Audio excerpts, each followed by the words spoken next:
breaking news for you. Good morning, Notre Dame. You're going to want a rain jacket.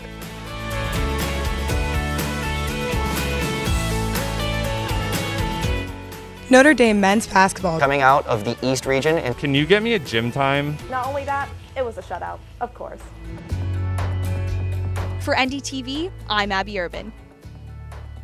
Good morning and welcome to ND Sunrise. I'm Lyric Medeiros. And I'm Abby Urban. We hope you had a restful weekend. We are here every Tuesday and Thursday morning to bring you the latest on life here at Notre Dame. Last week, we updated you on the vaccination requirement for Notre Dame students in the fall 2021 semester. On Saturday, April 12th, the Notre Dame official Twitter account reported that 70% of students had been or planned to be vaccinated. Also, remember that 90% of students need to have received their first dose of the vaccine by April 15th in order to relax some health protocols. For the safety of the campus community and in order to return in the fall, please make sure to upload your vaccination documentation or schedule a vaccine appointment if you have not done so already. Now let's take a look at the COVID dashboard. Yesterday, the university reported 0 new cases, wow. And I know, very impressive. And the semester total is 1,433 cases. That's great news. I know. It's good to hear that things are going down with that. Undergraduate students have contributed to 1,186 of these cases, and the current 7-day moving average is 9.9 cases per day. We are certainly happy to see those lower numbers. Absolutely. Hopefully, as students continue to be vaccinated, we will maintain the health and safety of the campus community. We look forward to lower cases and fewer restrictions.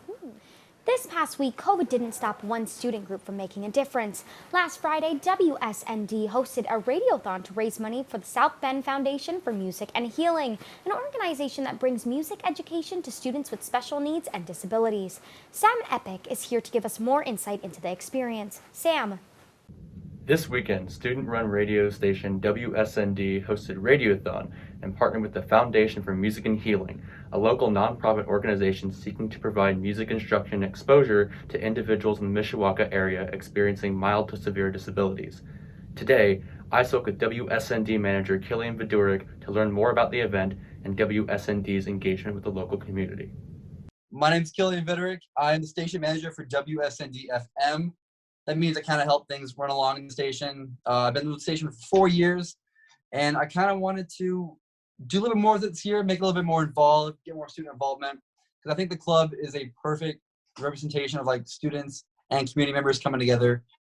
We have community members who do some shows, some long-time community members who've been doing shows for 20 plus years, honestly, and some new student announcers who just started this year. So it's a great way to like blend the Townie-Domer relationships together.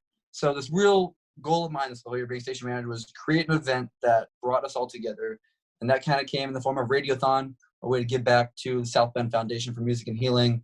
And it really honestly feels like the culmination of my time with WSND, so I'm really could not be more proud and happy how it all turned out. That's awesome. And going off of that, can you talk a little bit about the charity that you guys partnered with for Radiothon and kind of what they do and why that was so important to WSND as an organization? Yeah, I knew we wanted to do something that give back to a charity. I knew I wanted to do something to give back to music because music education is being poorly disfunded lately. It's been over the last 20 years. So I knew I wanted like trying to give back to music because music's done so much for me. I'm a music major here. I'm trying to go to music full time. I came to Notre Dame just to do music here. So it's been such an important part of my life. And then we heard about someone on my board, Owen Fay. He heard about this organization, foundation, what do you want to call it in town, called the Foundation for Music and Healing, run by Dr. Chris Robinson, who got a PhD in sociology from Notre Dame back in the 80s, actually was advised by Father Ted Hesburgh to create this sort of foundation that kind of blended music therapy with traditional music education, like lessons, piano, guitar.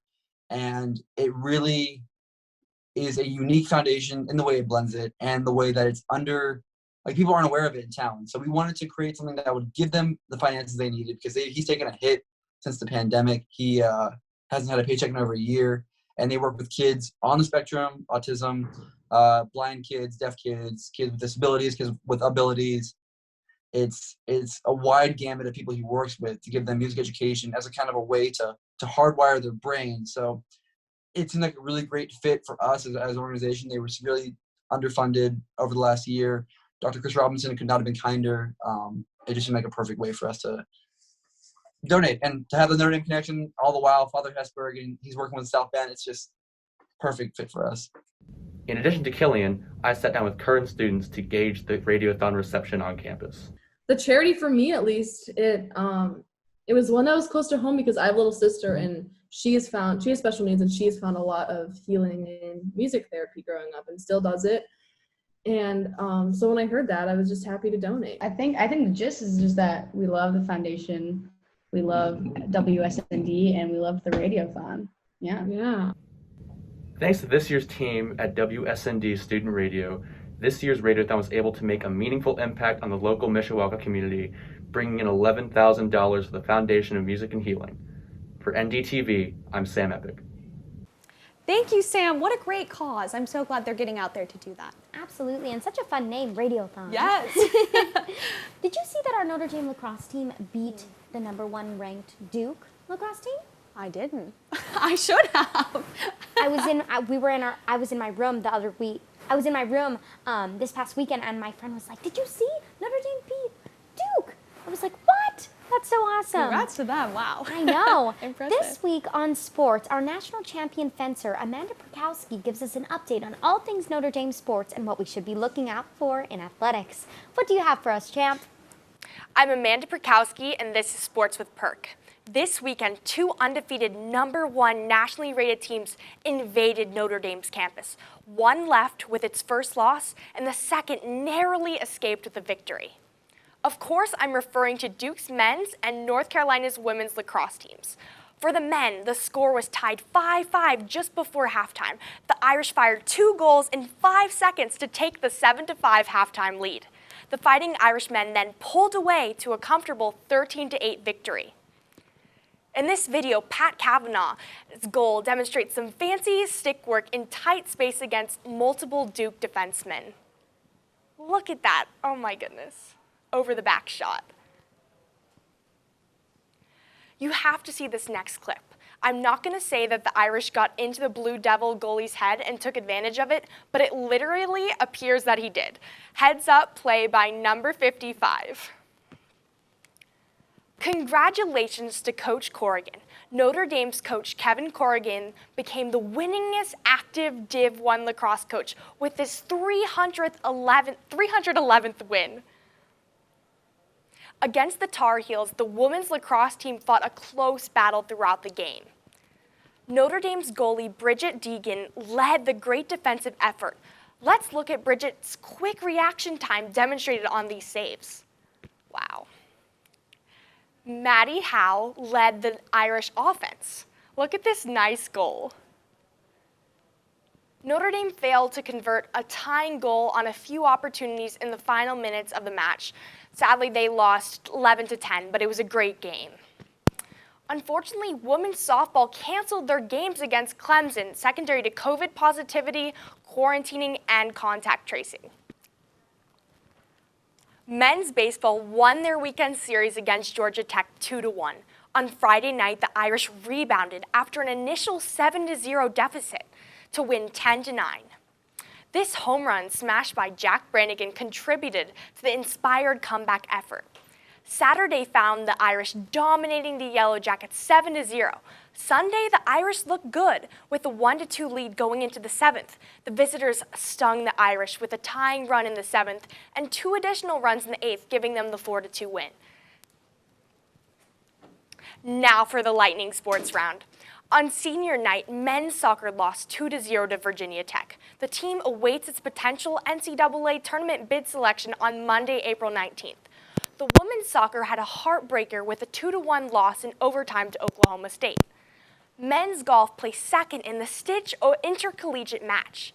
Women's golf will compete in the ACC Championships April 15th through April 18th. And track and field's Mara Kimmel set a new Notre Dame's women discus record at 55.63 meters, and Elena Brady placed first in the heptathlon at the Joe Walker Classic. Woo! Back to you. Thank you, Amanda. So good to hear about all these teams and how they're persevering in these hard times. Absolutely, go Irish.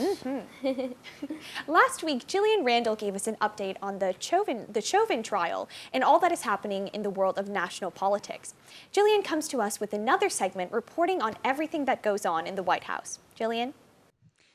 Today, the trial of former Minneapolis police officer Derek Chauvin continues its third week of testimony. Now, some key takeaways from last week. The majority of health professionals agree that George Floyd died from asphyxia, a lack of oxygen.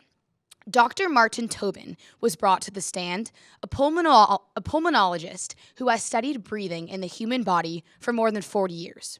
According to the HuffPost, quote, through diagrams, 3D modeling, and mathematical calculations, Tobin walked the jury through the way he believed Floyd died, explaining how Floyd's prone position, the placement of his handcuffs, the knee to his neck, and knee to his back and left side made breathing difficult and then impossible, unquote. It's also important to note that no one disagrees that there were drugs both at the scene and in Floyd's body at the time of his arrest. But while the defense has attempted to use the presence of drugs in Floyd's body as an effort of proving reasonable doubt, the prosecution, on the other hand, maintains this focus as an attempt to distract the jury from the main issue. Overall, Chauvin's defense has a fight ahead of them. This week, the defense is expected to begin calling their own witnesses, which will allow them a chance to strengthen their argument. The city of Minneapolis once again erupted into extreme riots and looting this past Sunday, April 11th, after an officer shot and killed a black man during a traffic stop about 10 miles away from the courtroom in which Derek Chauvin's trial is taking place. Brooklyn Center police report that 2 police officers, 1 white woman and 1 black man, stopped an individual later identified as Dante Wright for a traffic violation shortly before 2:00 p.m. And after realizing the individual had an outstanding arrest warrant, tried taking him into custody, but Wright resisted arrest and jumped back into his vehicle. The woman officer then accidentally grabbed her gun instead of her taser, shooting Wright. Police said he proceeded to drive on for several more blocks before crashing into another vehicle. A female sustained non-life-threatening injuries. Demonstrators gathered shortly after the shooting, with some jumping on top of police cars and confronting officers. About 20 businesses were broken into at the city's Shingle Creek Shopping Center, as looting spilled into North and South Minneapolis late Sunday night and early Monday morning. Rioters also gathered at the Brooklyn Center Police Department, where rocks and foreign objects were thrown at officers. Minnesota Department of Public Safety Commissioner John Harrington reported at a press conference that law enforcement agencies were working to constrain the unrest and that the National Guard had been activated. Harrington reports that the Guard's presence will be, quote, robust throughout the next few days. Yesterday morning, Mayor Mike Elliott announced a 7 p.m. to 6 a.m. curfew for the Twin Cities metro area. For NDTV, with the latest balanced news from South Bend, Washington, and around the world, this is Jillian Randle. Thank you, Jillian. I hope everyone is okay after these events have occurred. I think this is a time that we can really all come together, especially with the vaccine coming out now. I agree. It's definitely difficult, but yes, I hope everybody is staying safe and banding together when we can. Absolutely. We had some rain last week, but I wonder if we have some sunny days in store. Patrick reports on the weather for this upcoming week and tells us what we should expect. Patrick. Thanks, Lyric and Abby. So great to see you guys again. I'm here to show you guys the next 7-day weather forecast for the week. So we'll begin with today. We have actually always sunny today. High of 64 and a low of 39. I would still argue that's shorts weather. But now going on, I want to apologize just for a second. I said that spring was here. Spring has sprung. It was very rainy. As you guys can tell, I think Saturday night it was raining for quite some time. My shoes got soaked. And then highs of 80 throughout the week. But look at the next couple of days. Wednesday, high of 50, low of 36. Low of 36 on Friday as well. And the highs are in the mid-40s, mid-50s. Fortunately, coming toward the weekend, we do have those low lows for some reason, but the highs do get back to the 60s. And not a spring thing, but there's no rain this week either. at least as of right now. You guys know how South Bend is. But before I go, I do want to say that I'm still committed to wearing shorts throughout the week. And if you see me with pants on, that is not me. Back to you, Lyric and Abby. Thank you, Patrick. We look forward to those rising temperatures as we get later into the week. That sounds great. I know. Sunny days always make it so much better here on campus. Just makes everything much brighter and happier. Now let's take a look at what we can look forward to this week. Already looking ahead to summer opportunities? Well, the Center for Career Development has you covered. If you're hoping to find a meaningful summer experience in the upcoming months, then make sure to attend Summer Plans, Tools for Finding a Summer Experience, a workshop that will allow you to increase your skills and marketability as a part of the workforce of the future. The virtual event will be held today, April 13th at 4:30 p.m. and students can register through Handshake. Seniors, we are sad to think of you leaving us in a few short months, but there are many ways to celebrate your time here on campus. This Wednesday, April 14th, McWell Senior Fellows will be at the lobby tables of the Duncan Student Center from 1 to 4 p.m., helping seniors to plan their last few weeks at Notre Dame through the Senior Sentimentality Project. Feel free to stop by the tables to reflect, pick up some free gifts, and enter into a drawing for products that you can use to help you connect with loved ones. That's so nice that McWell is doing something special for our seniors. I agree. I think this is a difficult year, obviously, for everyone, but especially as they're coming to the end of their college experience and going out there into the world. I know. We'll be sure to stop by. We have to stop by. Yes, definitely. And in the theme of rest and taking care of yourself, McWell will be hosting another Wellness Wednesday event on Wednesday, April 14th from 6 to 8 p.m. on Library Lawn. Library Lawn making a comeback. Yes. This week we'll focus on incorporating healthier eating and lifestyle choices into your time here as a Notre Dame student. Fresh berries and hammocks will be available along with a chance to enter into a drawing for prizes.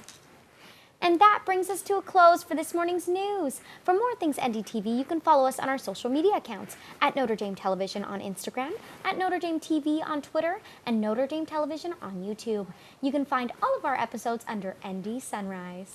However, if you would like to be a regular ND Sunrise watcher, you can catch us on Channel 57 every Tuesday and Thursday morning from 5 to 7:30 a.m. And if what we do here at ND Sunrise is something you think you would like to do, you can email us at ndtv@nd.edu or just come on down to the office. There are a range of roles to fulfill here at NDTV. From in front of the camera to behind it, we have all the resources to help you learn all of the basics of a news studio.